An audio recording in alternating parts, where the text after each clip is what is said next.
Strawberry Alarm Clock on FM104. Get ready. The Strawberry Alarm Clock with Jim and Mark. FM104. Dublin's hit music station FM104. It is the Strawberry Alarm Clock, and in studio is one of Ireland's leading comedians. All the comedy stars have been popping in this year. They have. And here we go. Here's another member of the royal family, I would call the royal family. The comedy royal Which family. one am I? Please. Jim. Jeez, I thought you were going to say Diana there for a second. That would have been much worse.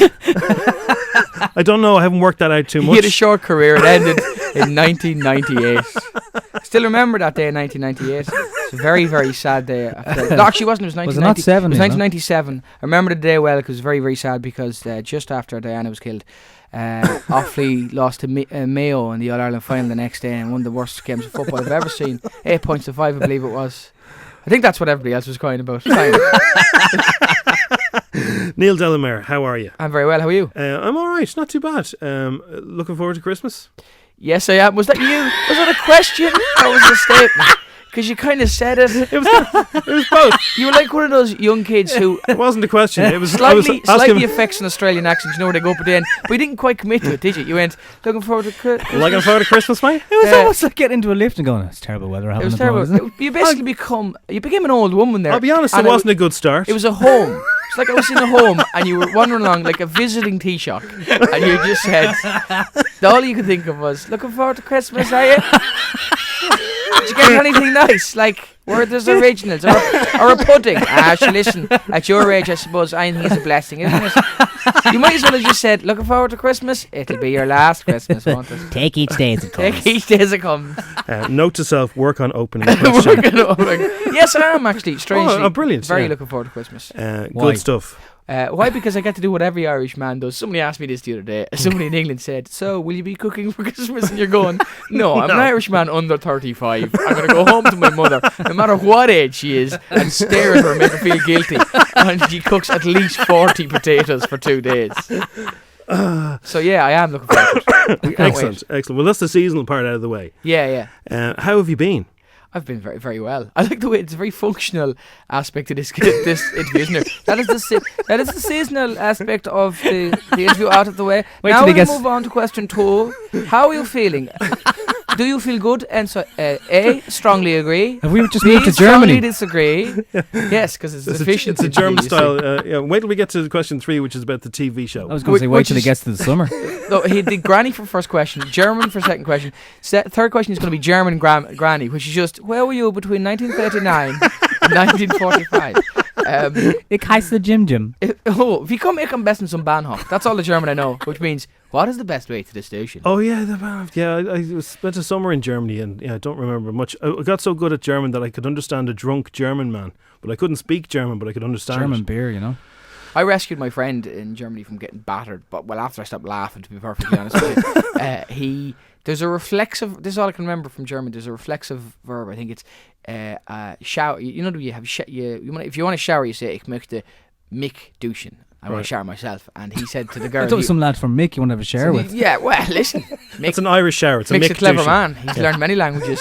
And my friend said to his 15-year-old girl that he was living with, ich möchte dick duschen. I want to shower with you. she just bet the head off him for about 5 minutes. And I realised what he had done. I didn't just let him go with it. What were you doing in Germany? I was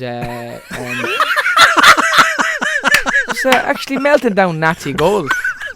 I knew at some point I'd like to retire from doing gigs. So I just thought, you know what I could do? Nazi gold. That's what I'll do. I probably need to do. I was very advanced for a 15-year-old.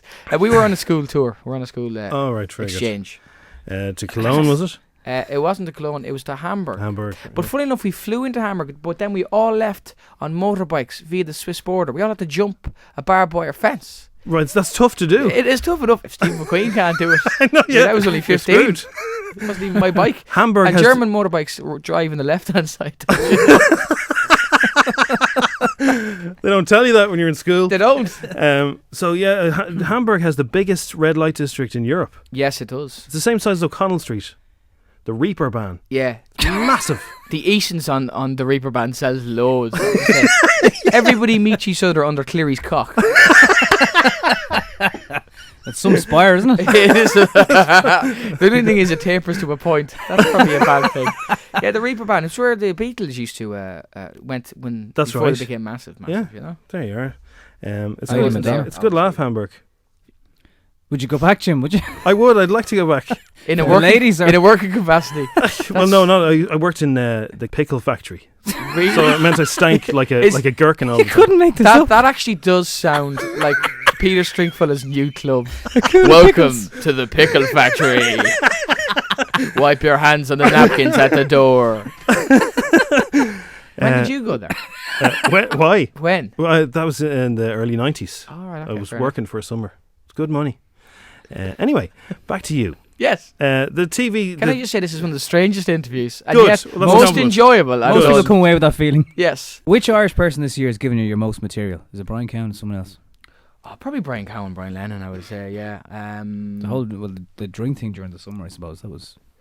Yeah, he's the gift that keeps on giving. Him and the guards. Yeah. The guards just do random stuff every so often that makes everybody laugh, including the guards. I think they're actually there in coppers, just trying to figure stuff out. Right, whoever gets a taxi home first, and they have to plan it with the taxi driver on the way home. They usually do stuff. All the political protests, like driving a cherry picker to the Dáil, Yeah. and just hanging out up there. Like he to be honest with you, he's beginning to annoy me a little bit now, the Anglo Avenger, because you're Yeah. kind of going, right, you already drove the other How thing. do you beat a cement mixer? Well, I think they should have just left them in the cherry picker. I think the guards should have left them there, and then if tourists Taken came the along key. and said, A "What monument. the hell is that?" Just go, "That's David Blaine." Yeah, that's David Blaine up there. He's doing one of his tricks. He would have froze to death last week. Or just like they couldn't get at the panel at the bottom of it, so just get in the cab and start driving it towards a low bridge. And just put on James Bond music and see how long it takes them to get down off it. Do you ever go blank on the panel? Do you ever like there's there'd be banter going around and Oh you God, think, yeah. But Yeah. that's why it's recorded. That's why But yeah, we record for half a day. yeah. And then there's 40 minutes of good stuff. So it makes it. That's why it all No, looks so. you do. No, you don't really go blank, but you might go, oh God, I don't have anything on this. Nothing has popped into my head. But Max will start talking, or if it happens to him, I'll start talking, or Colin Murphy will start talking, Yeah, or whoever, And we have gigged so much together doing that show that it's almost like a football team. You can see the kind of characteristics of the other people, and you kind of know, he's got something. or not even he's got something. He's just thought of something. A light has gone on behind Colin Murphy's eyes, and there's a penguin impression coming here in a second. I'm going to leave this alone. It's like jazz musicians when you see a guy in a double bass and he just kind of looks up and nods at the piano lad. Yeah. Yeah. got something. Yeah, but we're way less cool than jazz musicians. It's kind of like jazz musicians or 3-4 hammered Irish lads in a nightclub who've seen the same girl. And one of them has winked artfully at the other one as if I'm going in first or something like that. Now we have to mention you're not just coming in just to hang out with us. No, I was lost. This is a dodgy place to get lost in down here. I know. This is the only thing I recognised in a beacon of tracksuits. Lovely Dublin one, and you're Lovely Dublin lovely one. Dublin one. Yeah, that's the name of a girl standing outside. I'm a lovely Dublin one. I originally worked in the pickle factory in Hamburg. With Jim. Jim will know me very well. I remember her. I had a shower with him before. You can never get the smell of gherkins out of your clothes. So Vicar Street. Yeah, I'm doing Vicar Street on Friday, yeah. And then in February, I think it's the 11th and the 12th, and I've done it there in November. And So if you can't make this Friday, Yep. you can buy tickets for Christmas presents for people. yes, or Valentine's presents. What more romantic thing could you get than Can go you to bring see someone to a gig where you don't have to talk to them for 2 hours? Yes. And some of the man will make you Perfect. laugh. Some of the man will stand there and do the business for you. Warm you up. Be your fluffer, shall we say? Strictly in a verbose sense, not in physically. Yeah, so I'm doing that. It's been going well. I'm kind of on tour all around the country. I love the ads with boats and everything, and You sound like you want to say something very serious there. Like big jet streams, the new Lotto ads. But I miss the little lads. Yeah, Have you got some great outtakes? I'd say Oh, you stop! I We have seriously dodgy outtakes from that. you should release the things those fluffy lads are not meant to say. Let that onto Well, YouTube. I mean, all of those lads have done all the dodgy accents from all around the world while selling Okay. selling laundry. Yes, we've done. Which guy were you again? The green one or the blue one? The green one. Green one. The green one. The Star. Everybody had the green one as a star. I don't remember the others. I don't. Listen, I The others went were a in greyish and colour they to me. handed me a sheet of paper and I read it for money. Yeah, they were coming to the end of their time, and I'm kind of glad in a way. Are you Almost. sick of it? Yeah, no, not sick of it, but it was kind of just coming to the natural conclusion, and they have to rebrand something like that, I suppose. And so, and people were kind of going, "Oh, a lot of ads." So I mean, people seem to like them because they were kind of animated characters. I think you can animate anything. Yeah, and people will like it. yeah, except Pakeni. Yes, he's never animated. Difficult enough to animate. That man. Extraordinarily nice man. Even actually. He is a nice Steven man, yeah. Spielberg couldn't manage that. He's a very nice man. He's very strong. I don't know if he's ever. Has he ever lifted you up? Yeah, no. He's big as well. I was- Like, I mean, he's 6 tall. foot 1 or 2. And I was in a he's photograph big with man, him, like. and he decided to push me forward a bit closer to the camera. I don't know Slap why. him back.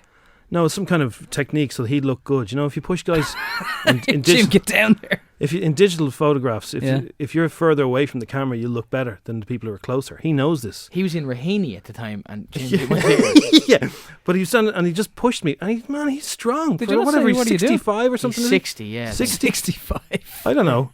He's 60, yeah. It's that kind of Ken But Barlow. you know who we met last week? Ken Barlow is ageless. Hey, I yeah. think he's Craig Doyle's dad. He is. He's still got kind of got blondie hair and everything. Yeah. That's from drinking half pints. That's what I reckon. Is it? Of tea. It's not real bitter. No, it's he only tea. drinks half pints, and then he goes home. And in fairness, he's had his That, fair do share you of know women. something? That sounds exactly like an excuse to a guard on the Slorgan Duke carriageway. I was only drinking half pints. Like Ken Barlow. Ken Barlow does it all the He time. charges a big grand. I He's think in fact- 90 and he's still there. 50 years. Yeah. I'm not even technically that drunk. You're on a horse, sir. I hot-wired it myself. Okay, well listen, Neil, it's great to see you. You pop in again whenever you're in February when you're rocking around again. Yeah, absolutely. Yeah. So for this Friday night in Vicar Street, and Yeah, if I you can't think- make that, then Drogheda this week. If Yeah. you're knocking around there, the D Hotel, it had to be rescheduled because of the snow. So we're doing Drogheda, I think, on Thursday, Oh, yeah. and then we're doing it again on the 21st. I say we. I don't know why I'm saying we. Oh it's yeah, you and your entourage. me and my entourage. Yeah, me and You my. must have some people to help you, do you? Yes, I do. I have a guy who comes on before me, the wonderful Wipes your brow. John Lynn, and He's does, brilliant, yeah. He does a few minutes before me, and then we have the break, and then me. Yeah, he's So you can great. expect to see him as well, 2 for the price of 1. So Drogheda this week, and then Vicar Street on Friday, and then check out neildelamere.com. It's all up there. We got like a 50-day, 60-day tour or something like that. Cool. So, yeah, come Excellent. along. Right, well listen, it's great to see you, and we'll talk to you again soon. Happy Christmas. Have a great Christmas. Happy Christmas to you boys as well. See you later, man. Cheers, man. FM104's Strawberry Alarm Clock with Jim and Mark. Bill Bailey's here. What's the story? What's the story? That's a good one. Can you think of anything else Yeah. Dublin-wise to What's say? the starty? How's it going? How's How's it going? now you've gone Northern Ireland there. I love it. How's it going? How's it going? Yeah. See you, young one. See you, young one. Jesus. It's quite spicy. Great text. Go on the Imelda. You've brought the music industry back again. She's incredible, and she really is an inspiration for anybody. If you've been in bands for years and it hasn't really happened for you, look what happened to Imelda. She was just banging away, singing. Do you know what I mean? Jim, You know what I mean. Can I just tell you now? I didn't mean it like that. Leading into the next text message, lads, will you say hello to Imelda's mum and dad? The Strawberry Alarm Clock on FM104.